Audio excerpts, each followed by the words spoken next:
पहला सवाल आपके सामने ये रहा। साधारण ब्याज की दर पर ऋण दी गई जो धनराशि है 4 साल में इतना हो जाती है, ठीक है। 4 साल में अगर इतना हो रही है, इतना हो रही है तो वो अमाउंट होगा ना। हाँ जी, तो हमने आपको क्या बताया था कि अगर इतना हो रही है वो, तो ये आप कह सकते हो कि यार 5 अगर आपका प्रिंसिपल है, 7 अगर आपका अमाउंट है, तो आप यूं कह पाओगे ना कि सर जी देखो 2 तो मेरा ब्याज हो गया, ठीक है, 5 मेरा प्रिंसिपल है, ठीक है, और और समय आपका 4 साल है, दर आपको निकालनी है। तो ये तरीका है। तो आपकी जो दर आ जाएगी वो 10% आ जाएगी, क्योंकि अगर कोई स्वयं का 7/5 हो रहा है, इसका मतलब पहले वो 5 होगा प्रिंसिपल, अब 7 दिख रहा है, तो जो 2 है वही आपका एज ए ब्याज है, एज ए ब्याज आप देख रहे हो, एज ए इंटरेस्ट आप देख रहे हो। 5 आपका प्रिंसिपल देख रहे हो, समय आपका 4 साल है, और ये आपकी दर है। बात आपको समझ में आ गई होगी, मैं उम्मीद रखता हूं। अगला सवाल देखिए, 8% की साधारण ब्याज की दर पर 1500 रुपए की राशि इतनी हो जाती है। तो ये सिंपल सवाल है, जहां पर 1500 रुपए की राशि 2040 रुपए हो गई। क्यों हो गई भाई? क्योंकि सर इसमें ब्याज लगा हुआ है ना, इसमें ब्याज जुड़ा हुआ है। ब्याज कितना जुड़ा हुआ लग रहा है? 540 रुपया। कितना ब्याज जुड़ा है? 540। तो भाइयों और बहनों, 540 रुपए का ब्याज है किस पर? 1500 रुपए मूलधन पर है, दर 8% है, समय निकालना है।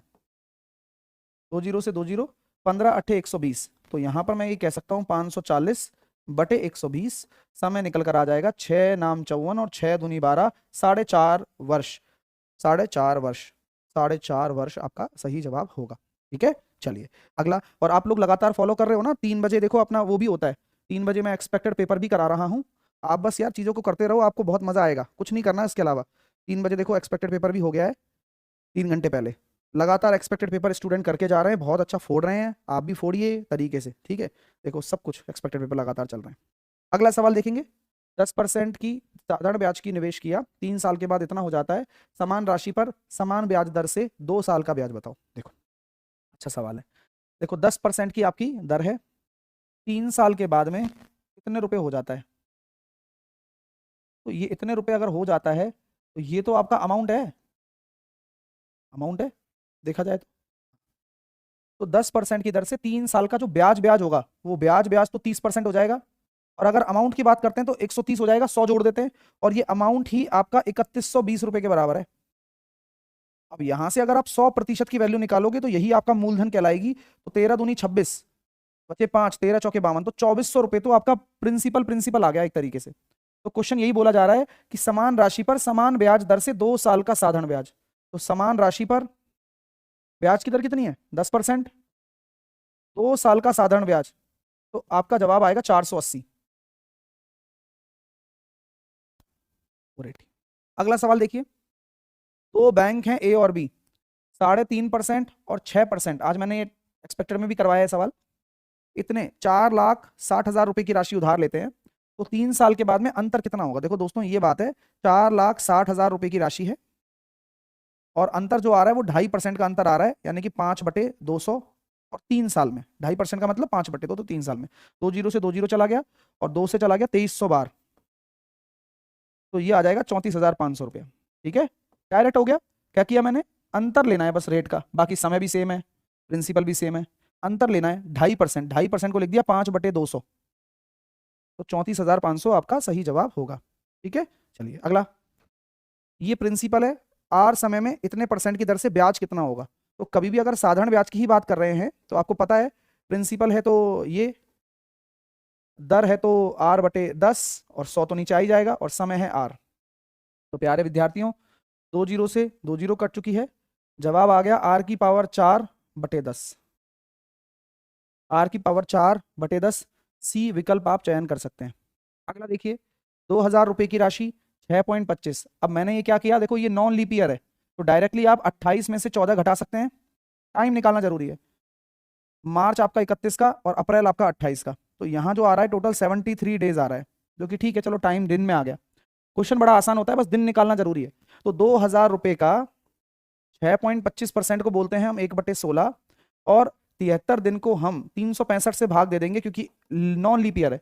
तो ये हो गया भैया 5, तो 16×5 = 80, तो 2,000/80, तो 25 रुपया आपका साधारण ब्याज हो जाएगा। 25 रुपया, 25 रुपया साधारण ब्याज हो जाएगा। और बहुत ही जरूरी सवाल है, पेपर में जरूर आएंगे ये सवाल, तो प्लीज आप इन सवालों को करके चले ना एक बार। क्या दिक्कत क्या है आपको बताओ, जब मैं बोल रहा हूं तो करके चलो, क्या प्रॉब्लम है। कोई धनराशि 20% की दर से दुगनी हो रही है तो आपको क्या निकालना है, समय निकालना है। रेट तो दे रखी है, तो एक फॉर्मूला याद करना पड़ेगा इसमें, n-1 जो कि बराबर होता है RT बटे 100 के। अब n-1 मतलब दुगना हो रहा है तो 2 में से 1 गया तो 1, r कितना है 20 बटे 100, और आपका समय निकालना है। तो यहां देखिए 5 बार चला गया तो समय जो निकल कर आ गया वो 5 साल आ गया। बड़ा प्यारा और बहुत ही अच्छा फॉर्मूला है। जब कभी भी दुगना हो रहा हो तिगना हो रहा हो तो यही फॉर्मूला लगाइएगा। इसमें से क्या होता है, 3 चीजें हैं इसमें, तो कोई भी 2 चीज क्वेश्चन देकर रखेगा, तीसरी पूछ लेगा। अब यहां पर देखो रेट दे रखा है और एन दे रखा है तो टी पूछ लिया। ऐसे ही करेगा क्वेश्चन, हमेशा एग्जामिनर ऐसे ही करता है। ठीक है, अगला सवाल। इसी धनराशि पर देखो 16 साल में दुगना हो रहा है ना, 16 साल में दुगना हो रहा है तो आपको अब रेट निकालनी है। तो मैंने अभी क्या बताया था, n-1 बराबर RT बटे 100। तो मैंने क्या बोला, दुगना हो रहा है, n-1 1, r निकालना है, समय आपका 16 है, तो r बराबर आपका कितना आ रहा है 100 बटे 16, जो कि कितना निकल कर आ जाएगा 6.25%। 6.25%, एक समझ रहे हैं ना, 1/16 6.25 होता है। सर 7 नंबर दोबारा, बेटा 7 नंबर में मैंने अभी क्या बोला, वही काम मैंने 8 नंबर में करवाया है। यहां पर मैंने अभी क्या समझाया था कि दुगना हो रहा है तो n को 2 रख दो बस, रेट आपको 20% दे रखी है, टाइम निकालना है बस।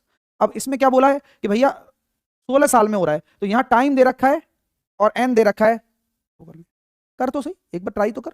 अगला सवाल देखो, साधारण ब्याज की एक निश्चित दर पर एक निश्चित धनराशि 14 साल में 7 गुना हो रही है और उसी दर पर 18 गुना हो रही है।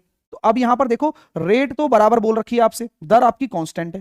चलो सर फिर क्या करें, फिर वही वाला फॉर्मूला कहता रहा हूं, n-1 और n-2 और यहां रेट तो कांस्टेंट है तो T1/T2 बस। अब क्या निकालना है, टाइम निकालना है आपको। तो पहले कितना हो रहा है 14 साल में 7 गुना, तो 7 में से 1 गया तो 6, 18 गुना यानी कि 17, और समय कितना लग रहा है 14 साल, T2 निकालिए, आंसर आ जाएगा। 2 से काटा 3 बार, 2 से काटा 7 बार, तो T2 जो आ रहा है 17 7 119 बटे 3, 3 3 9 बचे 2, 3 नाम 27, 39.67 जवाब है, 39.67 जवाब है। आसानी से कर दे रहे हो, कोई समस्या तो नहीं आ रही ना, आनी नहीं चाहिए क्योंकि यही सवाल आने वाले हैं। पहले मैंने सिंगल सिंगल करवाया, फिर मैंने 2 का कंपैरिजन करवा दिया, ये जरूरी सवाल आ जाता है। अगला सवाल देखिए, एक निश्चित धनराशि साधारण ब्याज पर 2 साल में 1400 और 5 साल में 2000 हो जाती है तो यहां दर पूछी है। अच्छा ये बताओगे कमेंट करके आप लोग, ये 1400 क्या है और ये 2000 क्या है, कमेंट करके बताओ। तो 1400 और 2000 क्या है, ये 1400 और 2, सर आपका छपा हुआ क्वेश्चन ग्रुप डी में आया था, चलो बढ़िया है, हम बोले भी तो पहले भी थे। देखिए हम ये कहते हैं बेटा, ये अमाउंट है कि 2 साल में कोई धन 1400 रुपए हो जाता है और 5 साल में कोई जो धन है वो 2000 रुपए हो जाता है। 2 साल में 1400, 5 साल में 2000। तो दोस्तों जब आप घटाते हो ना तो वो जो बराबर आता है वो 3 साल का साधारण ब्याज होता है, डायरेक्टली, हाँ डायरेक्ट, वो 600 रुपए आ गया। तो अभी मैं बोलता हूं कि 1 साल का साधारण ब्याज कितना है, बोले सर 200 रुपए है, ठीक है, और 2 साल का कितना है, बोले सर 400 रुपए है। तो प्यारे दोस्तों 2 साल का अमाउंट आपको दे रखा है, 2 साल का आपको साधारण ब्याज दे रखा है, तो क्या आप प्रिंसिपल निकाल पाओगे, हाँ 1400 में से 400 घटा देना, 1000 आ जाना आपका प्रिंसिपल है। ठीक है, कोई दिक्कत। तो अगर मैं यहां पर आपको रेट निकलवाऊं, दर निकलवाऊं, तो दर आपकी क्या हो जाएगी, 1 साल का ब्याज मूलधन पर दर कहलाता है, तो दर आपकी हो गई है 20%। 1 साल का ब्याज मूलधन पर दर कहलाता है, 1 साल का ब्याज मूलधन पर निकालना दर कहलाता है।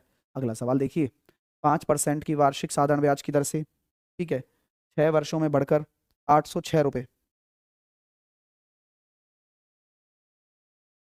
6 वर्ष में बढ़कर 806 रुपए हो जाती है। यदि धनराशि समान रहे तो 12% साधारण ब्याज की दर से 5 वर्षों में कितनी हो जाएगी। देखो कभी भी कोई राशि बढ़कर इतनी हो जाती है, इसका मतलब ये प्रिंसिपल है या अमाउंट है, ये आपका मिश्रधन है, मिश्रधन। तो देखो ना 30%, तो 30% नहीं है वो, अमाउंट है तो 130 होगा, है ना, 30% तो केवल ब्याज है, अमाउंट 130 होगा, मिश्रधन 130 होगा।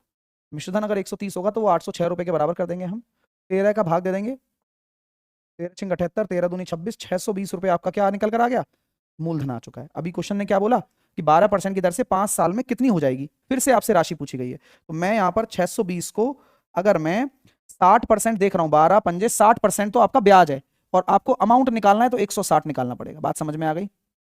160 कहां से आया, क्योंकि 60% तो ब्याज है, तो राशि कितनी हो जाएगी, अमाउंट निकालना पड़ेगा। तो 16 दूनी 32 और 16 6 96 और 3 992, 992।